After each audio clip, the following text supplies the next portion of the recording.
السلام علیکم ناظرین، عالم النیٹ پروگرام کے ساتھ میں ہوں آپ کا ہوسٹ عدیل عارف۔ ناظرین، آج ہم نے اپنے اسٹوڈیو میں مدعو کیا ہے جناب مفتی ارشاد احمد اعجاز صاحب کو۔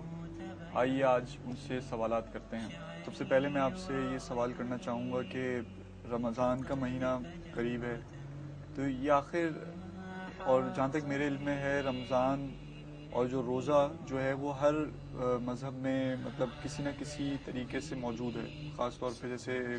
جو عیسائیت ہے یا یہودیت ہے اور اسلام ہے، ان میں تو موجود ہے۔ تو آخر یہ روزہ رکھنے کا فلسفہ کیا ہے؟ بسم اللہ الرحمن الرحیم۔ رمضان المبارک کے روزے کے بارے میں جو اللہ نے قرآن کریم میں آیت اتاری ہے سورۃ البقرہ میں، وہ آیت ہمیں روزے کا فلسفہ اور روزے کی تاریخ دونوں بتاتی ہے۔ اللہ تعالیٰ کا ارشاد ہے کہ اے ایمان والوں، تم پر روزے فرض کیے گئے ہیں جیسا کہ تم سے پچھلی امت کے لوگوں پہ فرض کیے گئے تھے۔ کتب علیکم الصیام کما کتب علی الذین من قبلکم، تو یہ تو ہو گئی تاریخ، اور لعلکم تتقون یہ ہو گیا فلسفہ کہ روزے کی جو غرض اور غایت ہے وہ ہے تقوی۔ اب تقوی کیا ہے؟ تقوی کا مضمون قرآن کریم نے کئی جگہ بیان کیا۔ ایک جگہ اللہ تعالیٰ سورۃ البقرہ میں ہی فرماتے ہیں کہ لیس البر ان تولوا وجوہکم قبل المشرق والمغرب، نیکی صرف یہ نہیں ہے کہ تمہارا منہ مشرق کی طرف ہے یا مغرب کی طرف ہے، اور پھر تفصیل اللہ نے آگے کی ہے ولیکن البر من آمن باللہ والیوم الآخر والملائکۃ والکتاب والنبیین، یعنی ایمان لایا اللہ پہ، آخرت پہ، کتابوں پہ، اقام الصلاۃ وآت الزکوٰۃ، نماز قائم کی، زکوٰۃ دی، والموفون بعہدہم اذا عاہدوا، وعدہ کر کے اس کو نبھایا، والصابرین فی البأساء، تنگی کی حالت میں صبر کیا، والضراء، مشکل میں بھی، وحین البأس، جنگ کی حالت میں بھی، اور آگے اللہ نے فرمایا اولئک الذین صدقوا واولئک هم المتقون، یہی لوگ سچے ہیں اور یہی متقی ہیں۔ اور دوسری آیات میں متقین کی اور بھی صفات بیان فرمائی۔ تو رمضان المبارک کا فلسفہ یہ ہے کہ اللہ تعالیٰ مؤمنین میں جو اخلاقی صفات کا مطلب یہ ہے کہ ایک تو وہ بات ہے کہ جو انسان کے اوپر بحیثیت مسلمان کے فرض ہے، نماز پڑھنا، روزہ رکھنا، استطاعت ہو تو حج کرنا، زکوٰۃ دینا، یہ تو ایک عام فریضہ ہے جو ہر مسلمان پہ بغیر کسی اس کے فرق کے ہے، اگر مسلمان ہے عاقل بالغ ہے تو یہ فرائض ہے۔ ایک اس کے بعد کے مرحلے آتے ہیں جن کا تعلق اخلاقیات اور صفات کاملہ سے ہے، اور ان صفات کاملہ کو اللہ تعالیٰ نے مختلف مواقع پہ مختلف الفاظ سے یاد فرمایا، تو اللہ تعالیٰ رمضان کے ذریعے ان صفات کو مؤمنین میں اجاگر کرنا اور تازہ کرنا چاہتا ہے۔ لہٰذا ان تمام صفات کے لیے جو قرآن کریم میں تقوی کا لفظ جن صفات کے لیے استعمال ہوا ہے، وہ تمام لوگ، کسی اور جگہ پہ اللہ نے فرمایا وہ لوگ جو کہ الذین ينفقون فی السراء والضراء، وہ لوگ جو کہ تنگی میں اور مشکل میں خرچ کرتے ہیں، والکاظمین الغیظ، غصے کو چھپاتے ہیں، عافین عن الناس، لوگوں کے ساتھ سرپوشی کا معاملہ، نرمی کا معاملہ کرتے ہیں۔ تو اللہ تعالیٰ نے انسانوں کے اندر جو اعلیٰ صفات ہیں جن کو مکارم اخلاق کہتے ہیں، رسول اکرم صلی اللہ علیہ وسلم نے جن کے لیے فرمایا انما بعثت لاتمم مکارم الاخلاق، تو مکارم اخلاق کی تکمیل جن لوگوں میں ہوتی ہے ان لوگوں کے لیے متقین کا لفظ استعمال فرمایا۔ تو رمضان المبارک کا فلسفہ اس صفت کا مسلمان کے اندر پیدا کرنے کا نام ہے۔ مفتی صاحب، میں آپ سے یہ سوال کرنا چاہوں گا کہ جیسے کہ آپ یہ دیکھتے ہیں کہ اسکینڈینیوین جو کنٹریز ہیں، سویڈن ہے، فن لینڈ ہے، ایک جگہ پہ سویڈن میں میں بھی کچھ عرصے رہا ہوں، میں نے دیکھا وہاں کہ حالانکہ بچپن میں تھا، لیکن یہ کہ جو دن ہیں وہ بہت لمبے ہوتے ہیں، یعنی کہ رات کے 9 بجے تک 10 بجے تک جو ہے وہ سورج جو ہے غروب نہیں ہوتا۔ تو اس کے بارے میں فقہاء اکرام کیا کہتے ہیں کہ وہ لوگ جو ان کنٹریز میں رہتے ہیں وہ کیسے روزہ افطار کریں، کس وقت کریں؟ اصل میں دیکھیں، دنیا میں جو اوقات ہیں وہ 3 طرح کے ہیں۔ ایک تو اوقات ہیں جو کہ نارمل کہلاتے ہیں، جیسے ہمارے ملک میں اور جگہوں پہ کبھی دن چھوٹے کبھی دن بڑے، 12-13 گھنٹے کا دن بھی ہوتا ہے، ٹھنڈک کے موسم میں گرمیوں میں بڑھ جاتا ہے۔ اور ایک وہ ممالک ہیں کہ جن کے دن اور یہ ان میں تھوڑا سا اضافہ ہوتا ہے،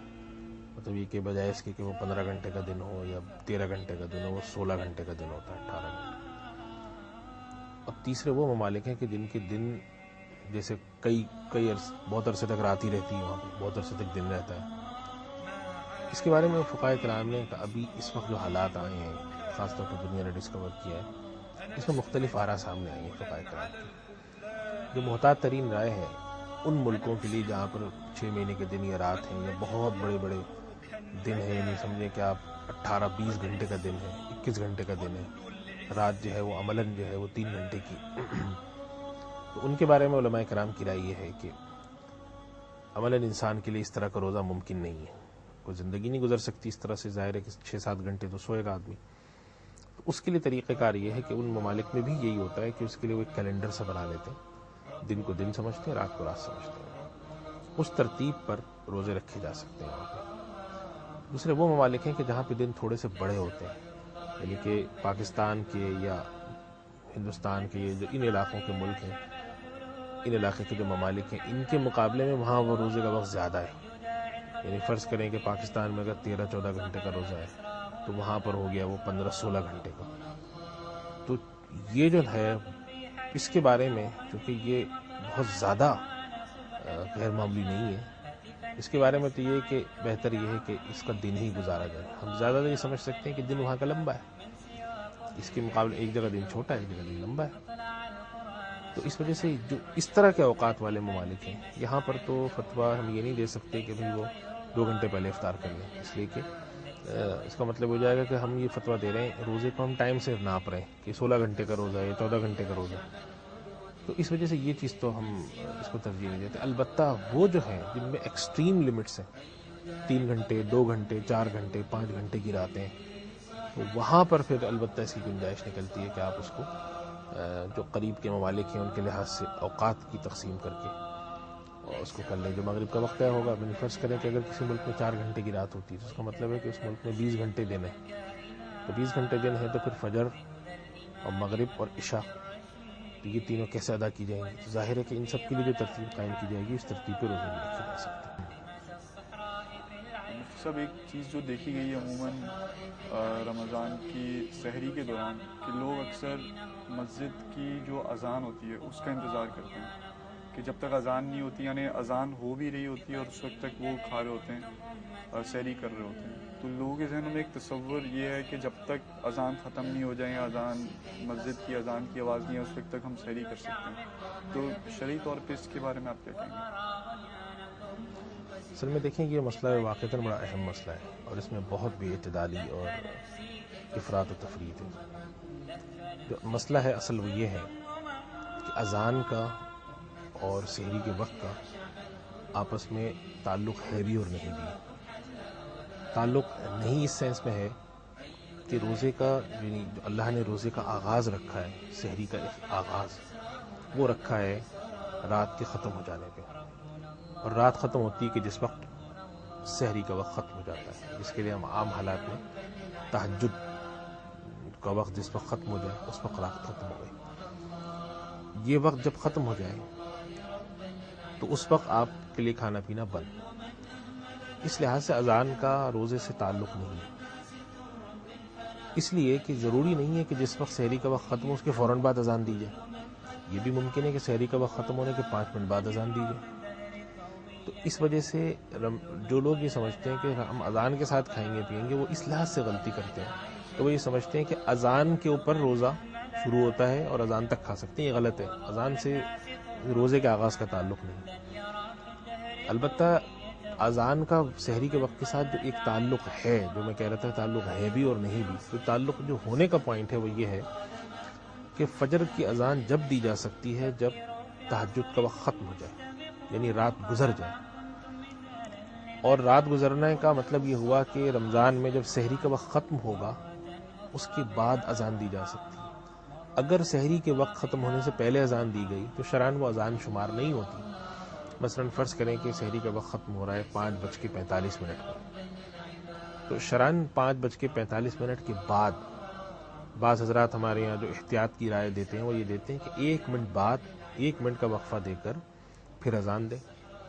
یعنی اس بات کو یقینی بنا لیں کہ جس وقت میری اذان کا اللہ اکبر شروع ہو رہا ہے اس وقت سحری کا وقت ختم ہو چکا ہے، اس بات کی پابندی۔ اور عموماً مساجد میں، بعض مساجد میں اس کا اہتمام نہیں ہوتا، خاص طور پہ جو گاؤں دیہات کی مساجد ہیں یا ایسی جگہوں پر، لیکن عموماً شہر کی مساجد میں ان میں یہ اہتمام ہوتا ہے کہ وہ اذان فجر کی شروع اس وقت کرتے ہیں جب سحری کا وقت بالکل ختم ہو چکا ہو،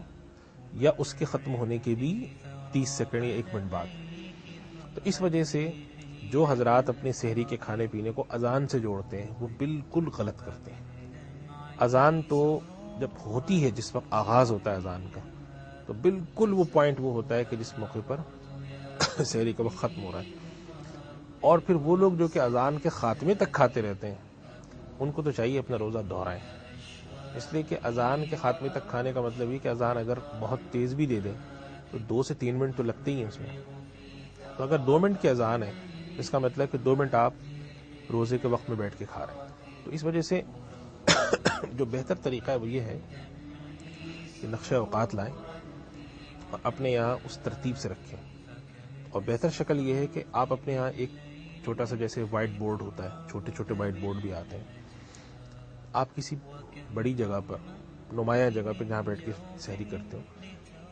آپ اس پر لکھ لیں مثال کے طور پہ کہ آج کے دن سحری کا وقت ہے 6:47، 5:47 پہ سحری ختم ہوگی،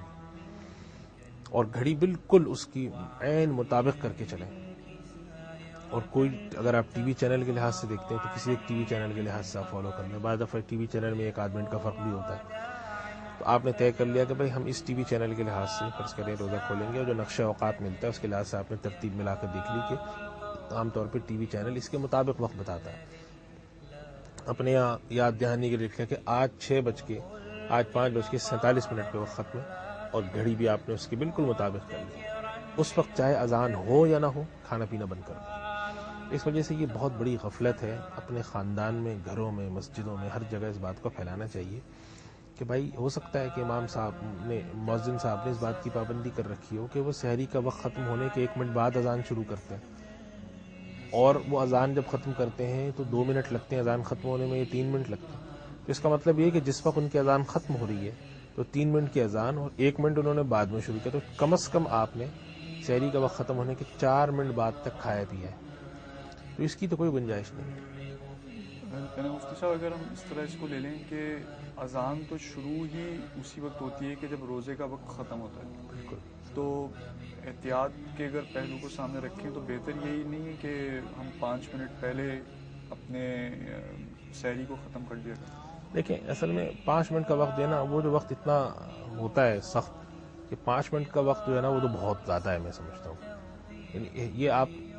احتیاطی تدبیر کے طور پہ بتائیں وہاں پر کہ جہاں پہ لوگ اٹھ جاتے ہوں بر وقت، عام طور پہ بھاگم دوڑی لگی ہوتی ہے، نوجوان طبقہ تو بالکل آخر میں 10 منٹ میں اٹھتا ہے۔ میں کہتا ہوں 1 منٹ بھی بہت ہے، 30 سیکنڈ بھی بہت ہے۔ آپ کے پاس، آپ نے سوچا کہ بھائی 5:47 پہ وقت ختم ہے، تو ہم 5:46 پہ کھانا پینا بند کر دیں، 1 منٹ کا مارجن آپ کے پاس پھر بھی ہوگا۔ 5 منٹ خاصا وقت ہے، اگر کوئی کر لیتا ہے تو بہت ہی اچھا، لیکن میں نے دیکھا 99% ایسا نہیں ہو پاتا۔ لوگ پان کھا رہے ہوتے ہیں، سگریٹ پی رہے ہوتے ہیں، پانی کا ایک گھونٹ لینا ہوتا ہے،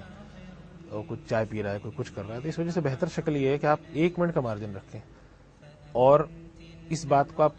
تجربے کے طور پہ نوٹ کریں کہ بھائی ہماری مسجد کے اندر جو اذان جس آتی ہے وہ سحری کا وقت ختم ہونے کے فوراً بعد آتی ہے، یا وقفہ دے کے آتی ہے، یا اس سے پہلے ہی شروع ہو جاتی ہے۔ کیونکہ بعض دفعہ ایسا بھی میں نے دیکھا کہ مسجد کے اندر سحری کا وقت باقی ہے اور انہوں نے اذان شروع کر دی، تو شرعاً آپ اس اذان کے پابند نہیں ہیں۔ ہو سکتا ہے کہ کسی مسجد میں اذان سحری کا وقت ختم ہونے سے پہلے شروع ہو گئی ہو، آپ دیکھ رہے ہیں کہ ابھی اس میں 1 منٹ باقی ہے، انہوں نے اذان شروع کر دی، تو یہ ان کی غلطی ہے، آپ اس 1 منٹ تک کھائیں۔ تو اصل ہے کہ آپ گھڑی کے لحاظ سے چلیں،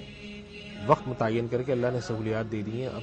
پہلے زمانے میں کی طرح اب ہمیں بادلوں کو نہیں دیکھنا پڑتا کہ سفید دھاری آ گئی ہے، سرخ دھاری آ گئی، ہمارے پاس پوری ہر چیز کیلکولیٹڈ موجود ہے۔ نقشہ اوقات نماز بھی ملتے ہیں جس کے اندر سحر و افطار، جو تہجد کا وقت ہے وہ نماز کا وقت ہے، فجر کے آغاز کا جو وقت ہے اس کے لحاظ سے اپنا ترتیب بنا کے چلیں، اور اذان اور اس کے لحاظ سے اس کے پیچھے نہ جائیں۔ اچھا مفتی صاحب، میں یہ جاننا چاہوں گا کہ اب جس طرح رمضان کا جو مہینہ ہے، اس کے لیے یعنی ایک نیکیاں کمانے کا بہت ہی ایک نادر موقع ہے کہ ایک مومن مسلمان جو اپنے لیے جنت کما سکتا ہے، تو اس کے آنے کی ذہن سازی کیسے کرنی چاہیے ایک مسلمان کو کہ وہ یہ سوچے کہ اس رمضان کو میں نے واقعی ایسا بنانا ہے کہ میرے گناہ بالکل معاف ہو اور میں اللہ کے نزدیک جو ہے یعنی کہ مقبول ہو جائے؟ اصل میں دیکھیں اس کی کوئی خاص پلاننگ تو قرآن اور حدیث میں ہمیں ملتی نہیں ہے کہ ہمیں کیسے کرنا ہے. اللہ کی طرف اللہ تعالیٰ نے دروازے کھلے رکھے ہیں. جو ہمارے مشائخ نے اور بزرگوں نے اپنے یہاں مختلف تجربات لکھے ہیں اس کی روشنی میں ہمیں کئی چیزوں کی پابندی کرنی چاہیے. پہلی بات تو یہ ہے کہ جو ہمارے فرائض ہیں ان میں سے نماز اور روزہ، دیکھیں حج تو زندگی میں ایک دفعہ ہے اور وہ اس پر جو استطاعت رکھتا ہے، تو حج تو نکل گیا، ٹھیک ہے. کلمہ ہم سب پڑھتے ہیں تو کلمہ بھی نکل گیا، اس کا ایک ہی دفعہ استعمال ہوگا. زکوٰۃ سال میں ایک دفعہ آتی ہے، اگر ہم دیتے ہوں ہم پہ فرض ہو، تو ہمارے پاس عملی طور پہ بچتے ہیں دو ہی چیزیں، نماز اور روزہ. رمضان کے مہینے میں نماز اور روزہ ہے، تو پہلی بات یہ کہ نماز کا اہتمام کریں اور اس ترتیب پہ کریں جو اللہ کے رسول صلی اللہ علیہ وسلم نے پسند فرمائی، یعنی باجماعت نماز کا اہتمام کریں، پہلی بات. دوسری بات، نماز، قرآن اور روزہ ان تینوں کا ایک خاص تعلق ہے. رمضان المبارک اور قرآن سے ایک خاص نسبت ہے، تو کوشش کریں کہ قرآن کریم کی تلاوت اس مہینے میں بڑھائیں. نماز کی پابندی کریں. نماز کے اندر میں نماز فرض بھی شامل کر رہا ہوں، تراویح بھی. 8 رکعت پڑھ کے واپس آ جانا یا جلد بازی کر کے آ جانا اس کی ضرورت ہے. اہتمام سے جائیں. 8 بجے اگر نماز کا وقت شروع ہو رہا ہے تو آپ اپنے گھر کے اندر ایک ترتیب بنا لیں کہ بھئی میں 7:45 بجے، 8 میں 5 کم تو جتنا بھی میں مسجد پہنچنے میں وقت لگتا پہنچ جاؤں گا اور پوری ختم کر کے آؤں گا تراویح. ساری مشغولیات کو پیچھے ڈالیں. کبھی آفس کی مشغولیت ہے، افطار پارٹی ہے، دوست، آپ سب ختم کریں.